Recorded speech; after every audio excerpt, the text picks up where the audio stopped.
Meeting to order. I'm going to start with the recognition of Indigenous Peoples and Land Statement.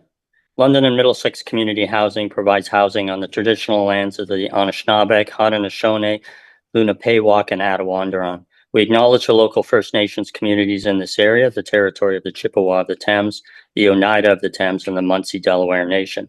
We honor and respect the history, languages, and culture of the diverse Indigenous people who call this territory home.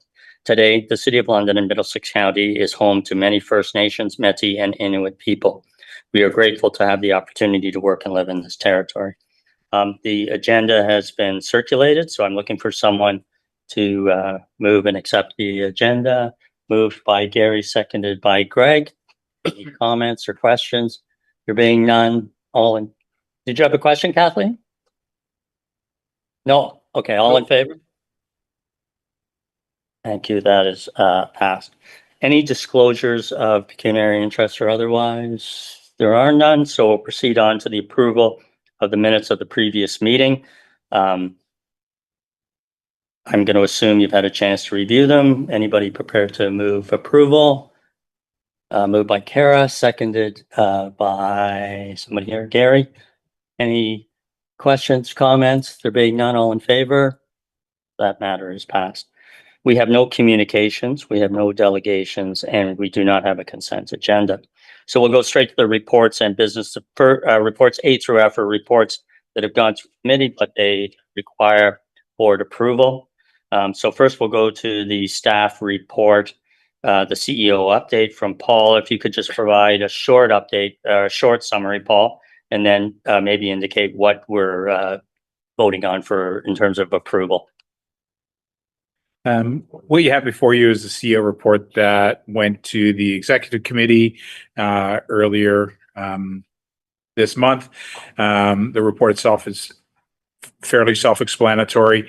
I will highlight a few items and then just speak briefly about the work plan. So just sort of making note that looking at the board package we have in front of us, just wanted to highlight some things in my CEO report that you'll see later on in the report, just to sort of help you understand the order of magnitude of work that's happening across the organization. Just highlighting in the reports you'll see under asset renewal, we completed 142 units, received accessibility improvements and full unit upgrades as part of CMHC Repair and Renew in 2025. That brings the number completed in the last 3 years to 222. So we're doing over 400 units in the next to the end of 2027, and that's a significant work and a great milestone to get those units done in 2025. Over the course of January and early February, over a span of 3 weeks, LMCH replaced hot water tanks in our family units. Over 70 hot water tanks were replaced each day, and more than 800 tanks were replaced over the course of the project. I think it's a remarkable feat, and reminding folks that in our townhouse communities, we've also, over the last 5 years, replaced 100% of the furnaces. Now we have 100% of the hot water tanks replaced. Many of them received new windows and doors and other investments. So it just a lot of important investment happening in that portfolio. Looking at the future work, LMCH is currently evaluating an RFP for electrical work for 11 projects across 6 sites as we continue to invest in our electrical infrastructure. So you'll see that work beginning in 2026, and that will be an important chunk of work happening. I think the value is between $2 and $3 million, depending on how that comes back. And what you'll see in the package is you'll see significant work happening to review and revise the capital budgets of projects within John Krill's reports, where we're just sort of finishing projects, we're having extra funding, we're reallocating internally to keep the momentum going. So a lot of important and significant work happening in asset renewal on that. In terms of regeneration, we're pleased to present the master regeneration plan later on in today's meeting for board approval. Building on the success of Reimagine Southdale, this plan sets out a roadmap to continue to increase and improve affordable housing across our communities. To reinforce this, you will also note that there is approvals requested to retain an architect for Reimagine Southdale Phase 3 and release an expression of interest for the redevelopment of Interfaith Homes site on Ladybrook Crescent, keeping the momentum going. Couple of highlights on the operating side. that you'll see the Q4 2025 KPI report, where we highlight significant improvement in our integrated pest management program, reducing infestation from 18% to 14% at the end of 2025. So that's a significant improvement. It's down over 10 points from about a year earlier. Work order completion rates have increased to 94% from just over 80%. And our vacancy rate, you will see in the KPI report, is higher than target because of the aforementioned CMHC units coming into the rentable stock, which is sort of a little bit of a bottleneck there. So we see trends that are reducing that, but it's still going to be a focus area as we move into 2026. We've made a number of adjustments internally to work on that. We are reviewing and strengthening our approach to managing accommodation requests. So we approved an AODA policy in late 2025, and the focus in 2026 is really about managing accommodation requests and strengthening that process. And you will note that in the package, we talk about the work to add new carbon monoxide detectors across our family sites in many of our buildings. Due to the changes in the fire code that came effective January 1st, we're happy to report that we're substantially complete. We are just doing a little bit of cleanup on some units we couldn't access and some minor things like that. And through this process, we've maintained communication with London Fire Service to make sure they're aware of our progress. And finally, just to mention that we introduced a new tenant support program focused on supporting new tenants in our communities. This program will inform and shape our tenant support programs in the coming years as we sort of learn more about what are the needs of new tenants who come into our communities and how we better support them to be successful in our housing. So really excited about that initiative. So there's lots of interesting things moving forward in the package. One of the things that just highlight in the CEO report that you have in front of you is just the CEO work plan, where we just highlight through the end of 2025 completion against the objectives, and just note that for 2026, actively working to develop the work plan, and that will come to the next executive committee. With that, turn it over to the chair, and this is for information only. Yeah, just information. Great. So can I get a mover and seconder before we question? Moved by Kara, seconded by Greg. So any questions or comments? Thanks for that comprehensive report, Paul. Questions or comments about the report and some of the highlights in it? No? All right. All those in favor of receiving for information, all in favor? That matters passed. Thanks very much, Paul. Very much appreciated. Next report is the staff report on the insurance program renewals with the City of London. Again, if there's any approvals, let us know. Go ahead. This report is for approval. It is for the Self-Insured Reserve Fund program that is managed by the City of London that LMCH participates and has for a number of years. And it helps manage the risk of vandalism, fire events, flood events across our communities through that program. So our premium is based on our usage over time, and our premium estimate for 2026 is approximately $260,000. We're looking for approval to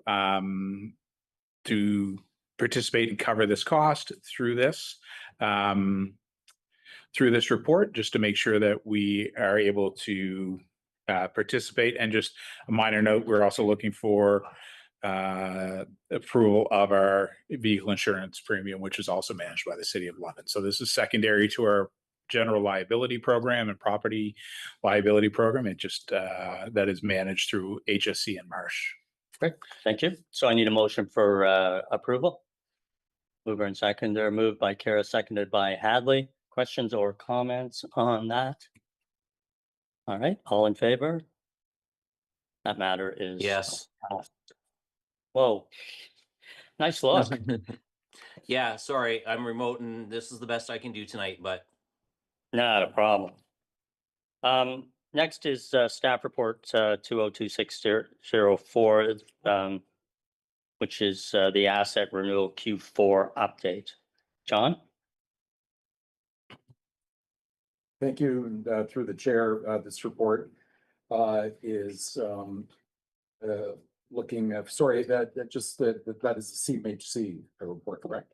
It says Director of Asset Renewal Q4 update. It's not a CMCH. I'm sorry about that. Okay. Go ahead.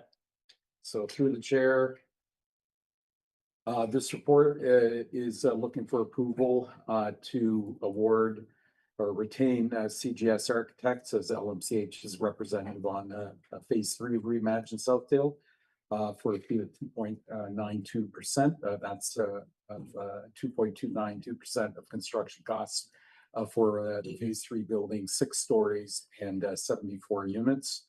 2.92 is their fee held flat from Phase 2, so that's a win, if I can add that, because Phase 3 will involve significant design changes to account for additional CMHC requirements where accessibility units are concerned, and also changing the floor plates to accommodate more units in total, moving from 53 to 74 units in the same footprint.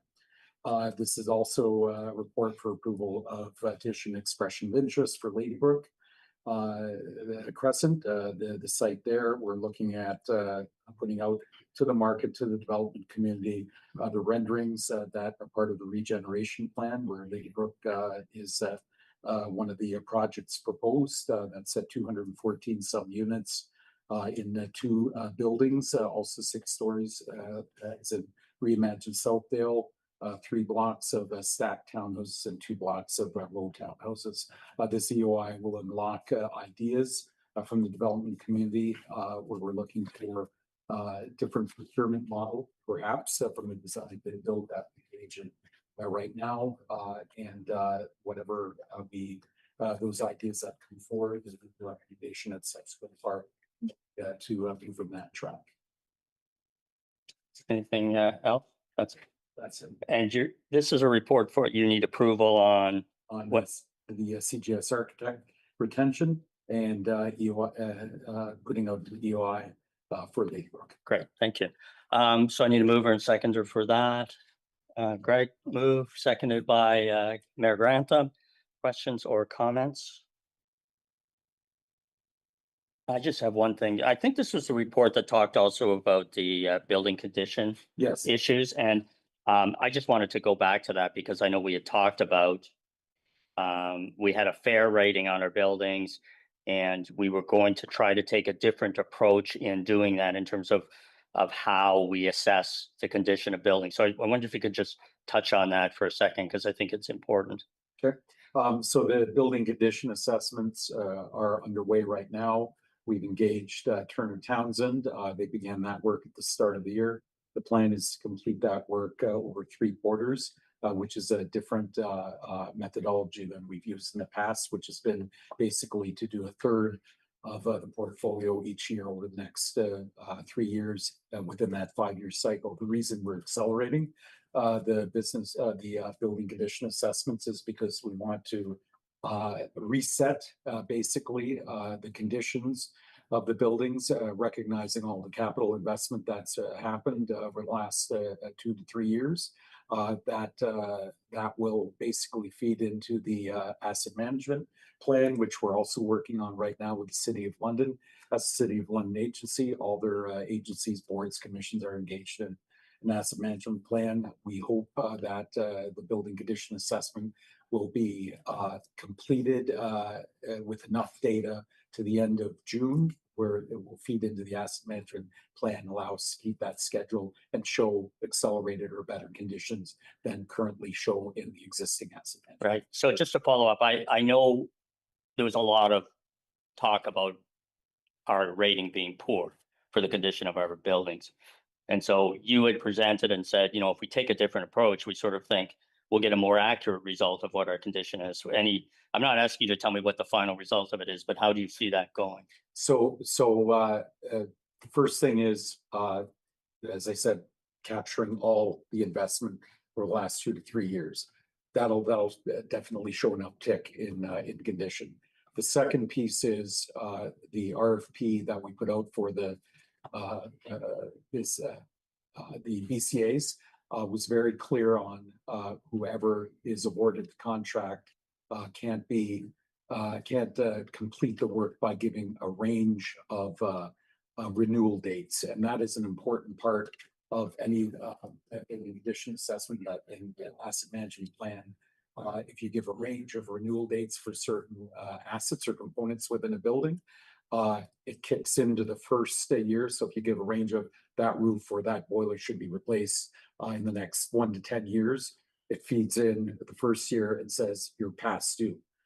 So they're tasked with giving a realistic date. If it's 8, 10, 12, or 5, put it in, and that'll basically drive the numbers to reflect reality and not a range of possibilities, which always defaults to the earlier date. Right, great, thanks.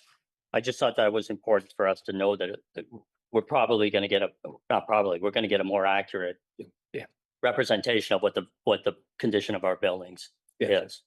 And just through the chair, and that will inform not only the asset management plan, but as we have conversations with the city through the multi-year budget process, really articulate our needs.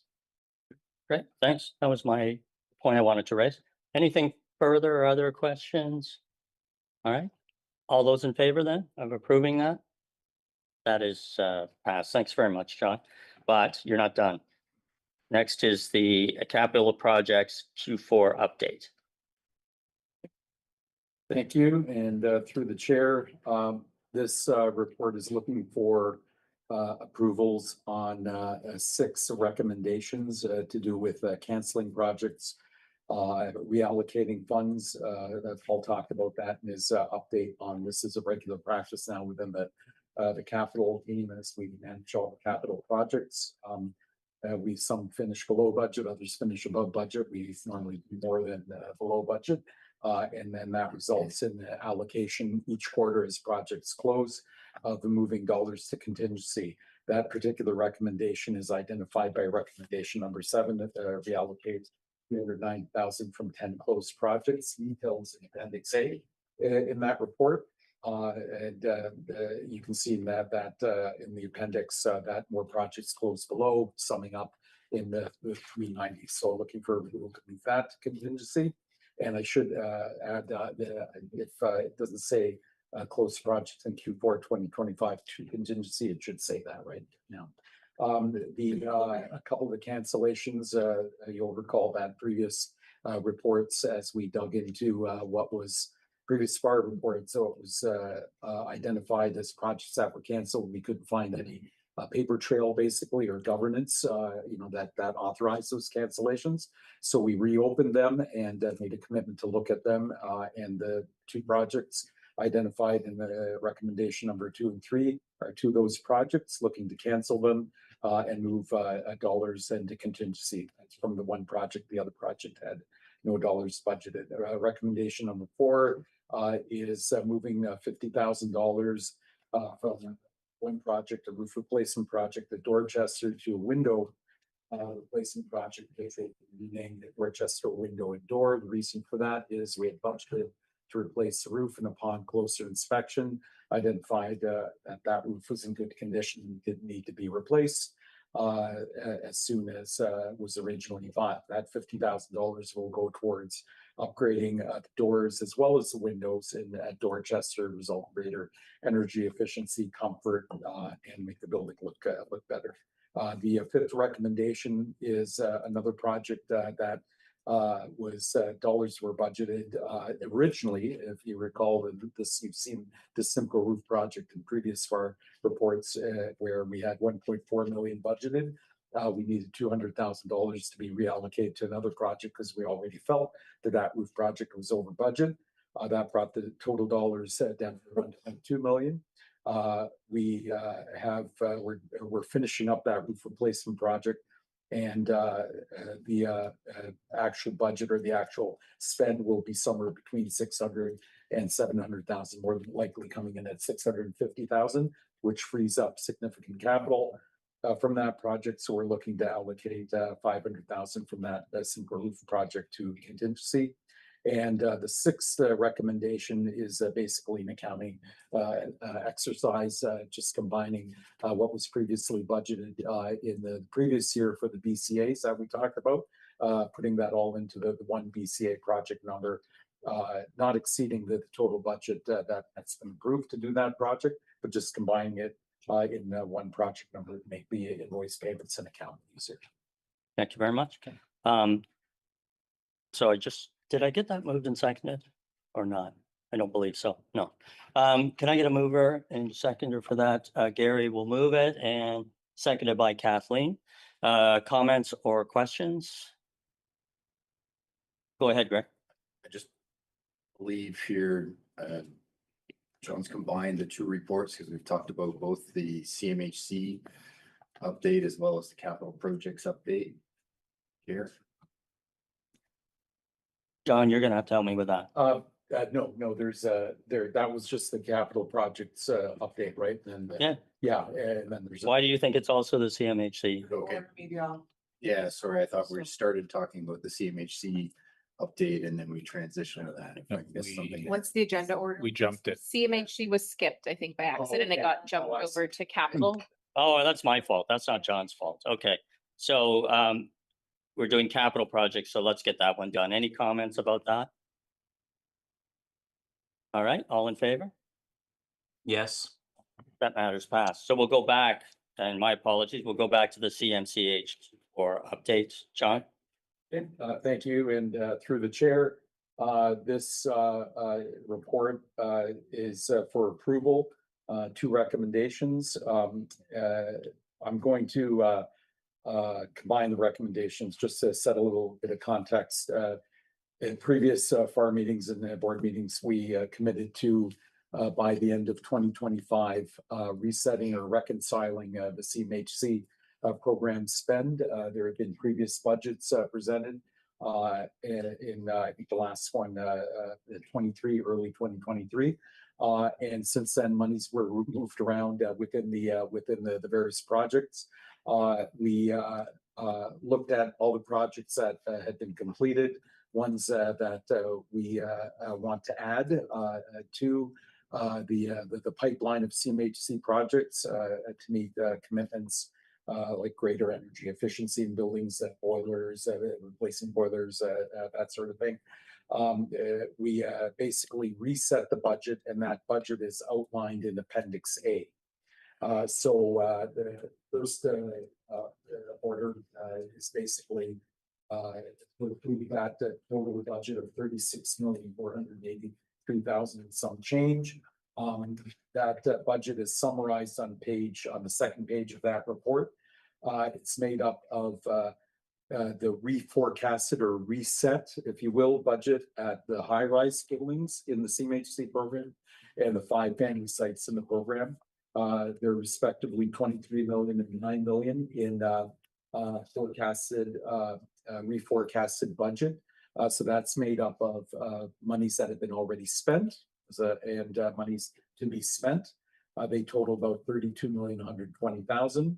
We're looking at also adding soft costs of $1 million for the remaining 2 years of the program. That's for the most part consultants, design, engineering work, that sort of thing. Also consultants to prove or substantiate meeting energy efficiency targets, that sort of thing. And then there's a contingency buffer. That's when combining the two. That's the first. That's at 3.363 million. Why is there a contingency amount like that? I've identified on page 2 in the table above the smaller table the various sites where we've completed projects, either below budget, that's a positive number, or above budget, and that's a negative number, or are adding new items to that particular site. For example, Kent is one that rings a bell for me. So that's 141,000 needs to come be added to that original budget. That's part of that reset because we've identified the boilers there to be replaced, and there'll be greater efficiency boilers. Same thing goes for 349 Warrencliffe. Air source heat pumps there are going to cost a bit more than we originally projected. So various puts and takes result in an overall 3.363 million going to contingency versus the original budget forecast. So that total of 36.483 million is below the original budget identified, 40.136 million, which is the total that was underwritten and provided by CMHC in the forgivable, non-forgivable loans. Why are we budgeting not the 40.136? We've got a contingency of 3.3. That leaves us room to come up with projects that we still haven't identified. And when we identify those, they'll come to the FAR committee for approval to add those to the budget and take them out of contingency. And then we want to remain, the goal is to remain below that 40 million target to free up an extra 3 million that wasn't underwritten in the overall loan package. So the goal is to stay below that 40 million, but it's there if we need to, but we're going to try not to use that because we've got a healthy buffer of 3.3 million already. All right, let's get a mover and seconder for that then. Mover, Kathleen will move, seconder, Gary, questions or comments?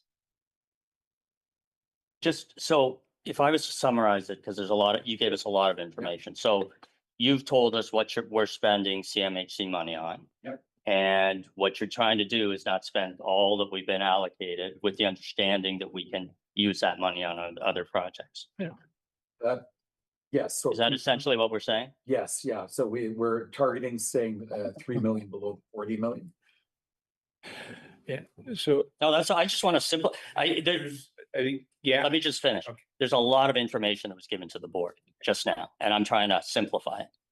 yeah, and I think the key point, and through the chair, the City of London has guaranteed and is repaying the repayable portion of this loan.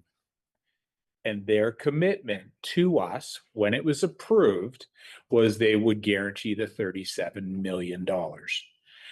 And CMHC gave us approval for $40 million. That was based on our budget and our request. So essentially, what John is working to do is to get back to the $37 million budget. And if we make a decision to add new projects in, those will have to come out of our other capital allocations to pay the repayable loan portion. So it's sort of, we have to be really thoughtful and purposeful on how those are financed moving forward, because it starts to combine our budget. So we are now operating on a budget that is within the budget approved by the City of London of $37 million.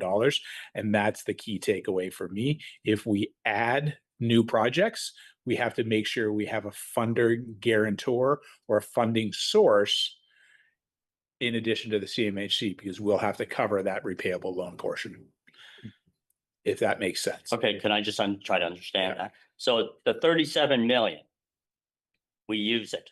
Who's paying that 37 million? Are we paying that? Because we're always, for me, it's very confusing when I go to the city and people keep talking about loans and saying, well, the city's got this portion and we've got, it's really important for me to clarify, at least for me, to understand that. So in this CMHC Repair and Renew program, Right. the funding is for LMCH, but the City of London is guaranteeing it. So they are funding the repayable portion. Repayable portion is 61% of the approximately $37 million. So they have committed to repay that to CMHC as we work through this project. So the City of London is funding this project, the repayable portion. Okay, so to me, a guarantee means somebody's not necessarily going to pay it. Yep. If they're only going to pay it if the person primarily responsible doesn't. So really, let me finish. Isn't this the city has agreed to pay whatever we use up to 37 million? Yes, they have. And just, I guess, the guarantor comes in just in the documentation that the city signed with CMHC as part of the agreement. Okay. So it's So- sort of that hang. So the reason above 37 matters is because we would have to pay it out of LMCH capital or funds. Yes. Okay. Yeah. That I understand it Yeah. better now. So the sort of the objective that John has been working on the long term is to get that number down to that number so that we're not by default overspending, which was sort of our proposal was for a $40 million project. So now we're at a $37 million project. And that is within the limits of the city. Okay, but, and again, one more question. What if we want to spend that 3 million and we're confident that we can ourselves pay it back And out of LMCH funds? right, we would need to speak to the city to make sure that we agreed on how that would be done and how that would affect already approved capital allocations for us, Okay, right? Just to make sure that we weren't doing things that increased their debt capacity, restricted the debt capacity or impacted their debt ceiling and those types of matters. So it would just be a conversation. thanks. I didn't want to take up too much time, but I It needed is- to understand it myself. Yeah. Any further comments or questions? No? All those in favor? Yes. Done. All right, the last and probably most interesting for board members is the master regeneration plan. John, I don't think we need a long presentation on the regeneration plan since the board's been through it every which way, but I'll give you and Paul a chance to just add any sort of words about it before we vote on it. It was approved at committee, so Okay. just so, is there anything? Sure, if I could, Paul certainly step in if I missed Yeah. anything. Yeah. So thank you through the chair. The report, the Master Regeneration Plan report is basically a cover report to the executive summary of the Master Regeneration Plan. I just want to highlight there's three main points that the report covers, and those are key outcomes. So number one, we have a timeline of proposed projects, and I think that's important. And so projects identified within the first 5 years of this 15-year plan that total rough building costs of 320 million, and then other projects identified still to be named, but placeholders that if undertaken will add significantly more to the funding we need to secure to build those projects. The second outcome is we've and I might add, I'm pretty proud of this and the team. We've delivered successfully below target on our first regeneration project. Why is that important? Because as we continue to build, that's what this report advocates for. The commitment is that we will build below cost, continuing to build below cost. And on phase two of Reimagine Southdale, that seems to be the projected outcome, as the construction costs are less than the phase one building costs. The third outcome is sustainability of the organization of LMCH long term. That's an important part of the Master Regeneration Plan. It hinges on adding housing stock to meet the needs and requirements of the city. To fill, fill the needs of adding units for their plan. And it does so in a manner that increases the revenue of LMCH by adding affordable housing units and market rate housing units. That's the key outcome. In so doing, we'll lessen the burden on the city and invest the capital that we do secure to build thoughtfully. Those are the three key outcomes. Paul, anything just briefly? I think we have to keep in mind that as an organization, we've been really actively working on regeneration since about 2019 when we received our first funding. And as John mentioned, Reimagine Southdale Phase 1 is recently completed. Reimagine Southdale Phase 2 is coming out of the ground, and Reimagine Southdale Phase 3 is moving forward with the appointment of the architect. So we are very much active in regeneration and demonstrating that we are capable and competent and doing this work. And I think for us, it's improving and increasing the investment in affordable housing. It helps us as an organization. It helps our tenants. It's connected to all of our strategic pillars. It puts tenants at the center of our decision. And I think it is about building and regenerating our communities, but it is about having clean, safe, well-maintained housing for everybody that meets their needs. So I would say as we look at the Master Regeneration Plan, we think about the impact. It just sort of remind folks, we're not asking you to approve specific projects. That happens separately. We're not asking for the City of London to make a specific investment in us. We'll do that on a case-by-case basis. There is no investment request. It is a path and a roadmap to achieve what we know we can achieve within our communities to support the investment in affordable housing. So really happy to have discussions and talk about this, but this is the work that we have been doing. This is the work we're demonstrating impact in our communities. And we see a future with LMCH with more units, serving broader tenant population, and with improved financial sustainability. Great, thank you. So we need a mover and seconder by Greg, seconded by Gary. Questions or comments about this? No, I think I'll just, what I would want to do is, on behalf of the board, I want to thank the staff for the amount of work that has been done on this. The work you brought to the board for us to look at has been fantastic. I would view this as the most important document from a board point of view that we created since we've started on this sort of term, largely because it's a roadmap into the future 15 years. And I hope that it'll be one that we can carry on with after work on, and other boards are here, that people will see the merit in it and carry on with it. And we did meet with the city about it, and we talked to staff and elected officials. We did not really receive any pushback on it in terms of the plan, but we will. I think it's important enough that I think we've already discussed, certainly the CEO, the deputy mayor, and myself, about getting this in front of the city council, because I think it's important that elected officials sort of see the direction that we're going in. But I think we should all be pleased, and I want to thank the board on behalf of myself for the work that's been put into this, the openness to doing this. So that's it from me. Anything else, Hadley? Yeah, I just wanted to kind of, echo a bit of that. I think it's really important just in terms of the long-term sustainability of housing.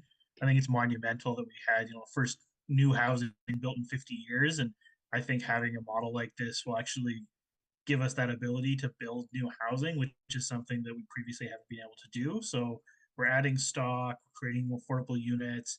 We'll have some mixed communities and some different tenants, but I ultimately think that that's a good thing. I think, we can evolve, and we need to get more affordable options on the table. Also recognizing that we need a sustainable model where we don't always have to be reliant on funding, which may or may not appear. So I think it's good that we try to have some self-sufficiency moving into the future. So very supportive of the plan, and I'm looking forward to it coming before council.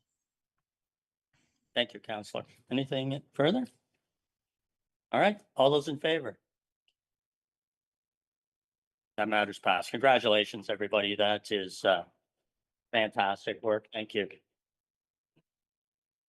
So now we're going to go to the reports for information. I'm going to turn things over to the chair of the FAR committee to move those, but also to give us a summary of the various reports that we saw. Chair, Go just ahead, before Greg. you start, Oh. I just want to let you know that I have to leave the meeting now. I'm at the other event that I have to attend, so I'm going to log off here and go inside. Right. Thanks for coming. You're looking great. Enjoy yourself. Best I've looked all week. Okay. See ya. Bye. Okay, thank you. And Jared, just want to note as well, second report on here, the operating budget is actually a report for approval for the revised budget. All remainder of the reports are all just to be received for information. Okay, maybe we'll pull that out and do it separately. When you go to move, we'll do that. Okay. Sure. So the first report on here, the audit report update, is made recently for the Finance Audit Risk Committee. Received the audit report, just reminding everyone the audit is a requirement from the city as a sole shareholder. KPMG is the city's auditor. LMCH finance staff have already started the internal closeout processes for the year ends, and KPMG's audit work field work is scheduled to occur in March, with final report to the board early May. We also had KPMG partner Katie Nicklock, their senior manager Danya Napani, present their audit plan. We discussed a number of matters, materiality threshold and a risk assessment. And they were questioning whether the board and finance committee were aware of any issues or suspected issues, which we have to report. Second report is the revised operating budget for approval. The board had approved the budget for 2026 as part of the multi-year budget in 2024. The current budget is updated and revised to reflect service improvements under business case 22, increased city subsidies, and the opening of Reimagine Southdale Phase 1 with its accompanying revenues and expenses. In the revised budget, total revenues 35,035,700. Operating costs 35,300, including an allowance for an extraordinary loss with a projected net surplus of 415,000. Third report was simply the FAR committee work plan, setting out meeting dates and fee agendas for the committee for the coming year. Fourth report was Q4 KPI reports. KPIs that are being tracked by senior management team here at MCH. So vacancy holding at 3.7%, noting that the date increased slightly. Work order completion rate is increased up to 94%, up from 80% in Q3. On the downside, our arrears, as measured by number of households in good standing, has decreased to. The arrears have increased. The number of households in good standing decreased at 79%. HR staff complement is down a little bit to 97%. And pest control, this Paul had mentioned this in his opening remarks. This is a big win that the infestation level has dropped to 14%. Which I understood from the report to be the lowest level since this has been started being tracking. So big win there. And that's the highlight on the KPIs. Last two reports, both with respect to the Reimagine Southdale. Our report 2026-07 was on the phase 1 update. Substantial completion has been achieved past summer, and working with the contractor to clean up deficiencies that were recognized with the heat pumps, the makeup air units, and some roof leaks. And I believe that is all settled at this point in time. For the most part, yes, the makeup air, we're still working on that. The goal there is to get an extended warranty, and so far it looks as if we're going to get that to go through and complete the heating season once the deficiencies have been worked out. Then the last report was the phase 2 update. Building permit issued in July, construction's underway. Full permit still pending. Spend so far is about 5.5 million. Trying to calculate that as about 19% complete by value as of December 31st. Budget and on schedule so far. So that's the report summary. Thank you. So what I'm going to ask is if you could, Chair, if you could move reports 1, 3, 4, 5, and 6 for information only, and move report 2 for approval. Are you prepared to move those reports? All right. Thank you. Seconder. Coming on the screen, Councillor McAllister, thank you very much. Questions and comments about those reports? I just have one comment because again, I learned something at the committee meeting. I know that we were under budget by $3 million on Southdale 1. I think I'm right about that, aren't I? No, something like 3 million. And I didn't know what happened to that money. I assumed that if we saved money on a building, we saved money and that was it. But there's something about us being able to retain or access funds when we save money. Am I right about that? Yes. Can you explain that maybe fully so people certainly learn it if they don't know it now? Because I just learned it the last meeting. Yeah, so certainly, and I'm just looking for my notes on that so I can give a lucid explanation. So the bottom line is the city allocated as part of the business case for regeneration, allocated 62 million to LMCH to go do regeneration, and regeneration can involve building, acquiring a site, doing any number of things that add housing stock. So not necessarily just for building buildings. So the first half, let's call it 30 million, something less than that was budgeted to build phase one. That building is coming below budget, and I can't find my notes on, but let's say That's fine. it's somewhere in that $2 to $3 million range.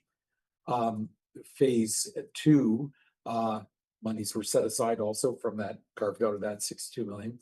And that is projected to come below the budget amount as well. Those two below budget amounts, plus what wasn't set aside from that 62 million to do regeneration or to build those buildings, adds up to roughly $7 million. So below budget phase one, projected below budget phase two, plus monies we didn't touch. And that $7 million is still there then, so to speak. And that 62 million, I called it a pocket, just, kind of the way I visualize it. That's still there to do further regeneration, seed funding, start, site plan approvals on project X, acquire land, project Y, whatever we bring forward and propose and look for approval to do. Great, thank you. I just wanted to, by saving, I guess what I'm trying to point out is that by saving money on one building, we can allocate that money to another building. So not only are we looking good to the city in terms of our ability to come in under budget, but there's a financial benefit to us also, which I hadn't really thought of before. Anything else on that? All right, so there's the two motions, one to approve the one matter and one to receive the others. All in favor? That matter is passed. So we're going to go to staff report 2026.08, which is the internal transfer policy. Ms. Krim, you're behind me. You can, if you have anything you'd like to add to what you already presented, or we can just go to moving. Great, perfect. So can I get it's for approval, I take it? Yes.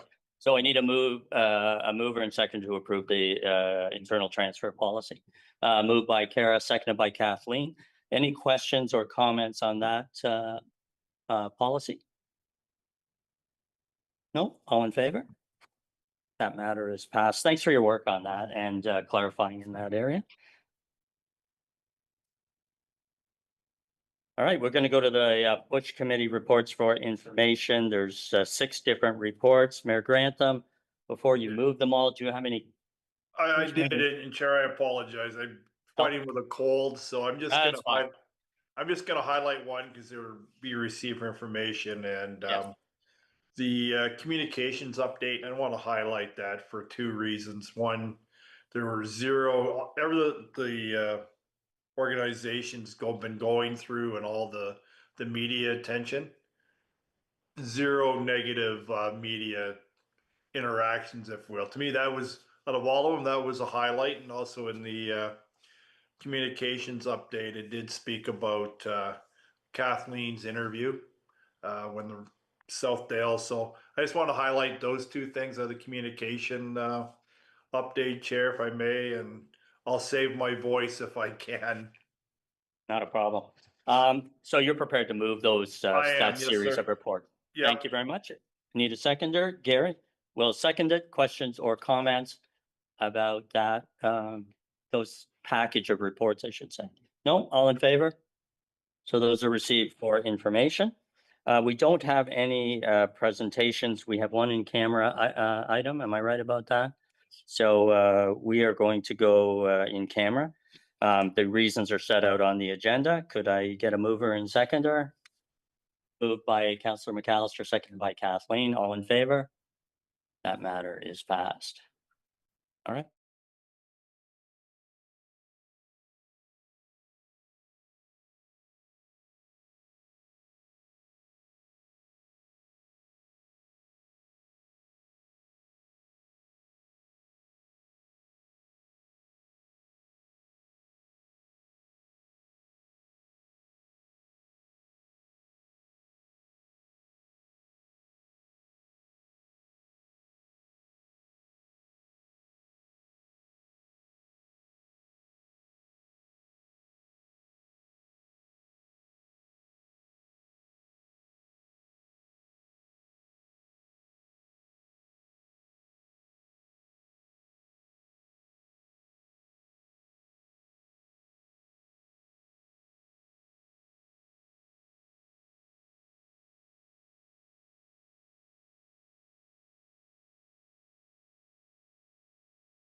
Back in public session, new business inquiries. I just want to, before we end off, because we approved the regeneration plan, I can't emphasize enough the change in what we're dealing with now to what opposed when I was a city councillor back in 2014 and 2018. We were just looking at surviving in terms of affordable housing. Now, with the help of staff and certainly this board and previous boards and previous staff, we've now moved into a different era, I hope, in LMCH, where we're not going to be talking about the past as much as we're going to be talking about the future. So again, I really want to thank staff, and I want to thank the board for your embracing this sort of journey and taking the bad news and putting it aside and continuing on the work that we needed to do. So thank you very much. And all I need now is a motion for adjournment. And Kara, I think, is ready to do that. Seconded by Hadley. All in favor. Thanks very much, everybody. Have a great evening.